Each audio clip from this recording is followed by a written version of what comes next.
Hey everybody, DiffeRant Jeff here with a little impromptu vlog about movies. I love movies so much, and I have lots of memories from early years of watching them and getting comfort from them, and I've always wanted to make movies, be in movies, and I'll get into that a little bit more, but I wanted to give a quick thanks again to everybody, and I want to invite you all to participate in this vlog with me by posting in the comments, let's say maybe without overthinking it, what your top 2 favorite movies are. Okay, maybe if you want to do one that's like a classic and one that's more contemporary, or even just the top 2 that come to mind. But don't overthink it, and I'm not going to overthink it either. So, and then we can all, please feel free to comment on each other's comments. There have been a lot of nice back and forth. I'm happy to see people enjoying each other in the comments. And so, in the beginning, there were movies. No, I'm kidding. I don't know. There's a movie. This was my favorite movie for a long time, but I would say at this point it's kind of faded out of my memory. I haven't seen it in a long time. I lent it to someone at college, a VHS, and they never gave it back to me. And I remember seeing them on the subway in the city like maybe 4 or 5 years later. We weren't really close. In fact, I didn't have his number or anything. We never hung out after college. And I was like, hey, do you still have my movie? And he was very awkward about it. Like, he obviously didn't have it anymore. And it's called Swimming with Sharks. It's Frank Whaley was the star of it, but also Kevin Spacey is in it. And it's basically about a young, up-and-coming, I think he's a screenwriter, but I used to watch that movie all the time. Anyway, so Frank Whaley's character is like let's just say he's like a ambitious wannabe filmmaker, and he gets an internship working for Kevin Spacey's character in LA, and Kevin Spacey's character is like the most...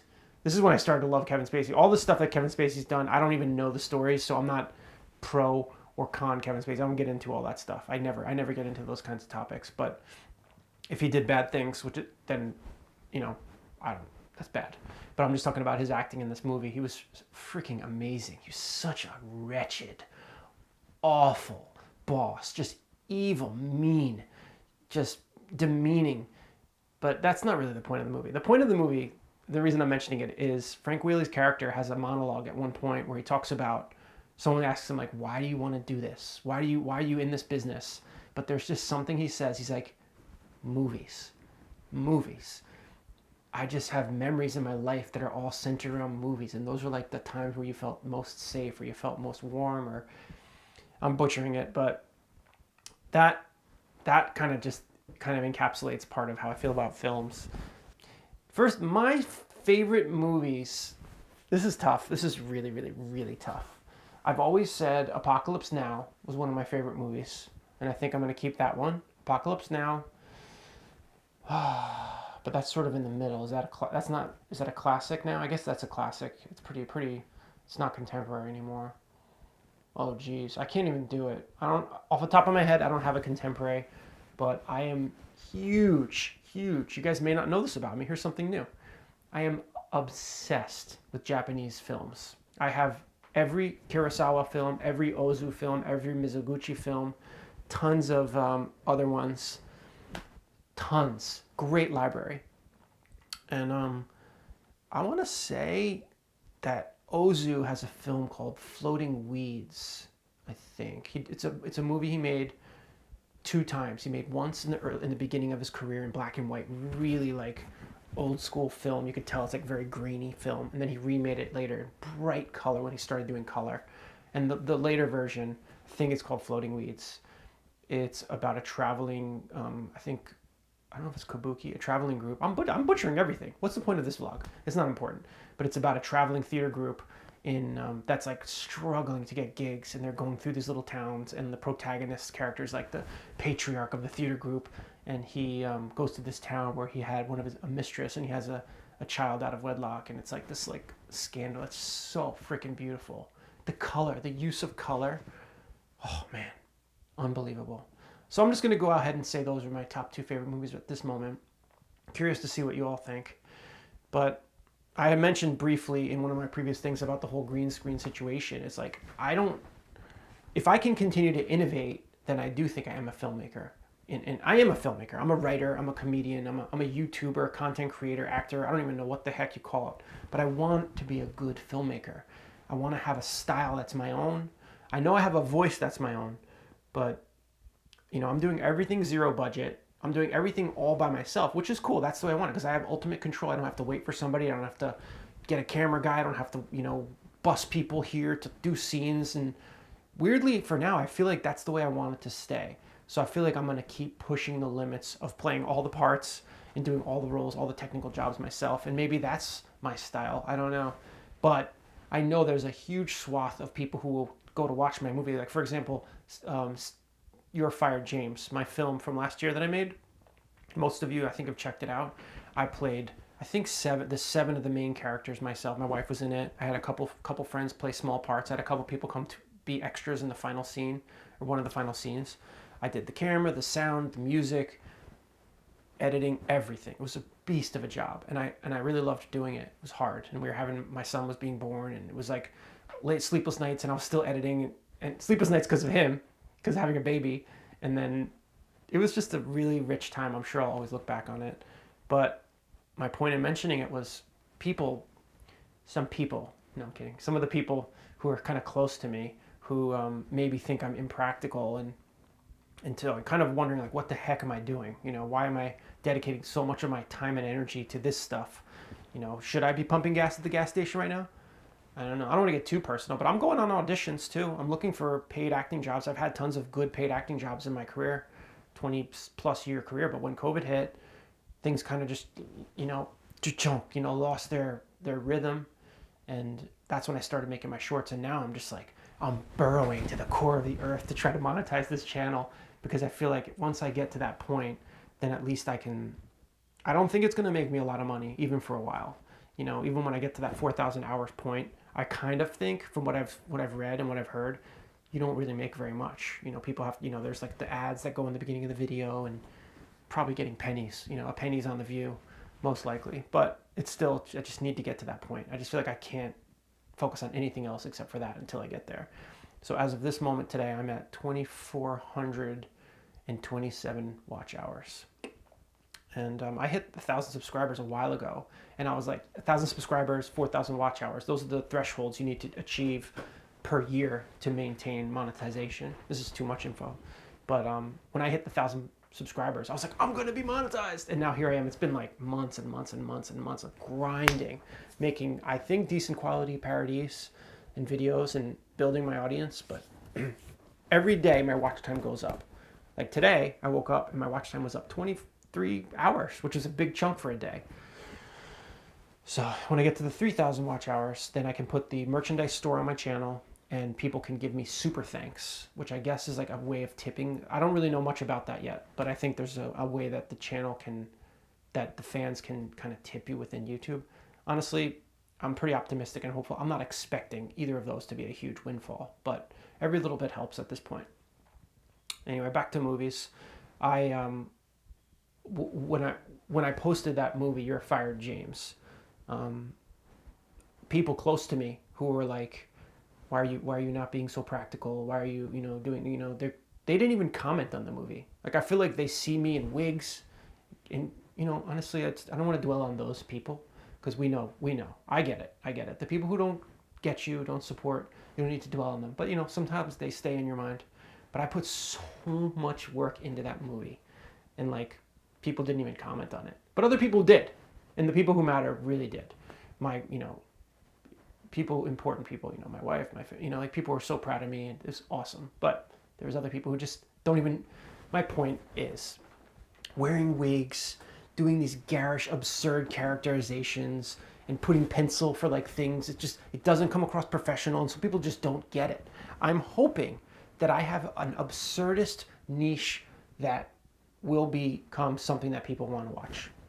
And so what brings me back to the green screen situation is, like, I'm putting all of my time and energy into these things, and I'm making good progress on Oki's Lost Treasure, editing it. I told you guys I finished filming it last week, and I'm editing through. I've got a few more scenes, but it's going to be something pretty cool, I think. But it's all green screen, and I can't wait to do The Fifth Wife. I'm going to be diving in on filming that probably before the end of the month. It's going to take a while, but I want that to be something really, really special for my fans and the Sister Wives fans out there, because you guys have given me a lot.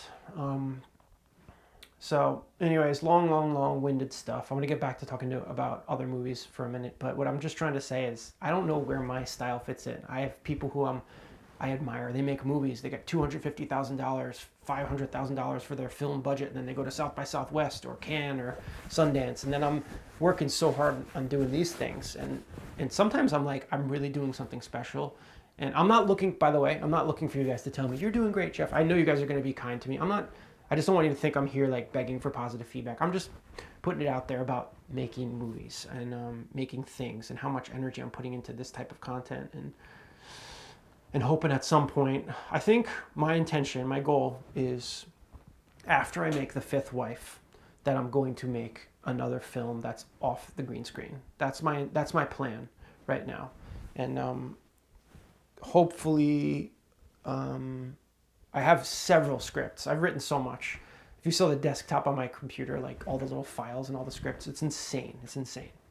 But I've got some great ideas. I've got an idea about a parking enforcement officer. It's called How Do You Make Friends, or I've Seen You a Million. It's about a guy, basically really quick. I don't want to get into it. I could talk for an hour. I don't want to do that. But another thing is, I have to build up watch time, and if you all are interested and you don't mind watching, then I could talk a little longer, and then if you can always click off and click back on later. That movie is about basically a parking attendant guy who's like I always do anthropomorphism is something that comes back to me. I don't know if you guys know that term, but it's like you have an item and you ascribe like a personality to it. Hey, glasses, how are you feeling today? Oh, I'm feeling pretty good, Jeff. Thanks. But like that. I don't talk to my glasses, but I've always had a really big anthropomorphism thing. It's so that character has his own little world where he doesn't really like associate with people. He doesn't have any friends. He doesn't know how to make friends. He tries to like wave to a guy across the street, and the guy looks at him. He's like, like, what's wrong with you? And it's like, what? I'm just saying hello. I see you every single day. I'm on this block. I work this parking meters. I see you every single day at 8 a.m. You walk there. I say hi. You've never even acknowledged my existence. And it like builds into this like kind of relationship thing that like kind of. So I wrote that one 2 years ago. Now, actually more. Holy crap. But that one's been sitting in my mind. I've got one about someone who's an aspiring YouTuber who gets